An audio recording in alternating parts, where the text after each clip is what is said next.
Hello and welcome to my studio. So today I am working on a 16 by 20 canvas that I'm actually painting over. I do apologize for how often I am out of frame and how far away from the canvas I am.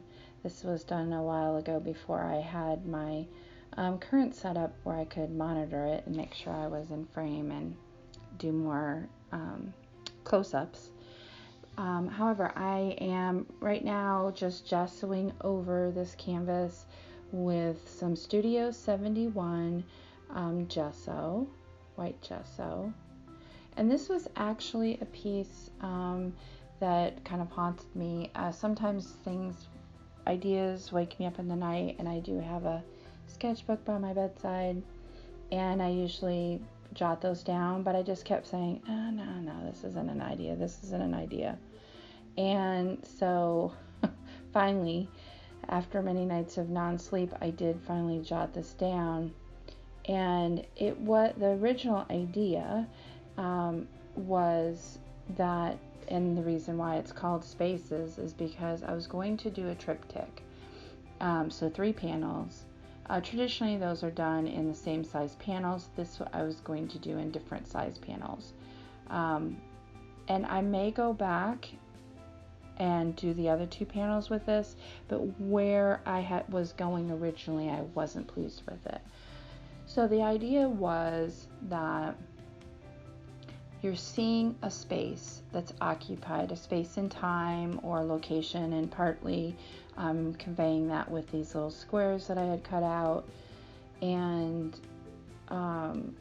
you were gonna but it was from different perspectives. So the first panel would be from one perspective here, where we're seeing obviously an ocean view, abstract as it is, looking down. And then the other panel was going to be a close-up version of part of this panel that I'm working in now. And then the other one would be looking up from, excuse me, this panel, sky view. I just didn't like how I was pulling it off, and so I stopped the other 2 panels and focused on this one. And it may be something that I go back to and explore more. What I'm doing right now is I'm using some Liquitex gel medium and adhering these squares onto the panel. It's a long process, so I have it super sped up. This was done over weeks. This took a long time. Obviously, you can tell, and hence why there's going to be 2 parts for this project. And it's only this panel, so it would have been really long if I had showed the other panels. But basically, I cut out 1-inch squares out of text paper and some of the map paper that's in my mixed media mixed decoupage pack, and the other squares are paint chips from samples from the hardware store, and some burlap squares that I had pre-cut out. And so I'm just going to be adhering that with the gel medium all over this panel.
Alright, here is a still shot.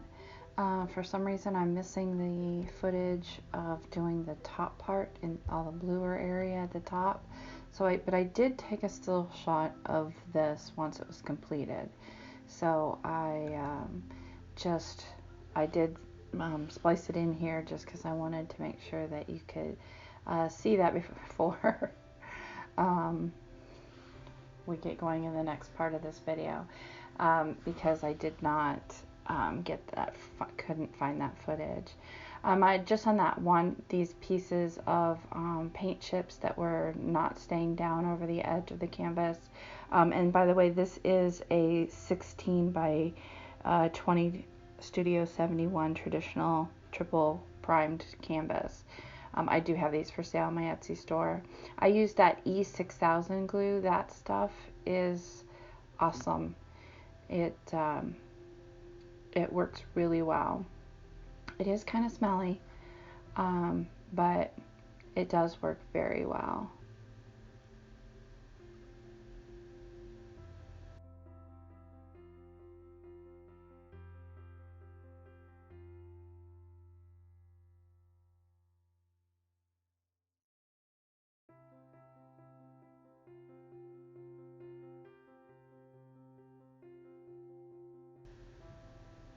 I have no idea where I went. Oh, okay, so this is a mixed media decoupage pack, and it has pieces of tissue in it, and I'm using the tissue on this. And I guess I was just showing you my decoupage mixed media mix pack, which is available on my Etsy store. It has a whole bunch of different types of papers that can be used in mixed media pieces. So I'm just getting that pattern piece torn up into sections, and I'm going to just decoupage that down.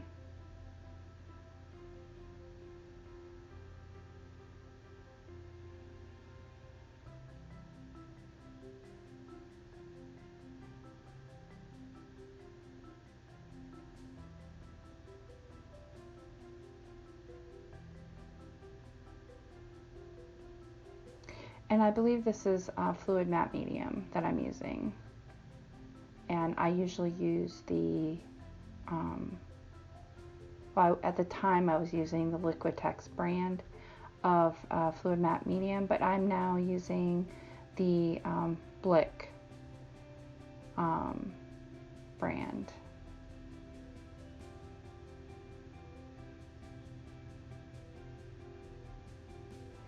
And I apologize, apparently I'm off camera. This is before I had my monitor so I could make sure I was in frame. So apparently I was out of frame.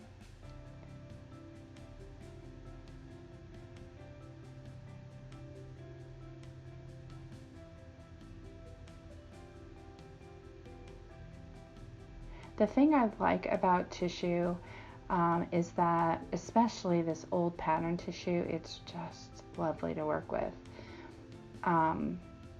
It's thinner even than coffee filters, and you have the ability to get some just beautiful wrinkles, and you can see I've actually crunched it up and am adhering it crunched because it gives such a beautiful texture. And yet it's thin enough that it's not huge and hard to get adhered.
And I'm just really soaking that because any parts that were folded over or crinkled, I want to be able to absorb that liquid and get really adhered well.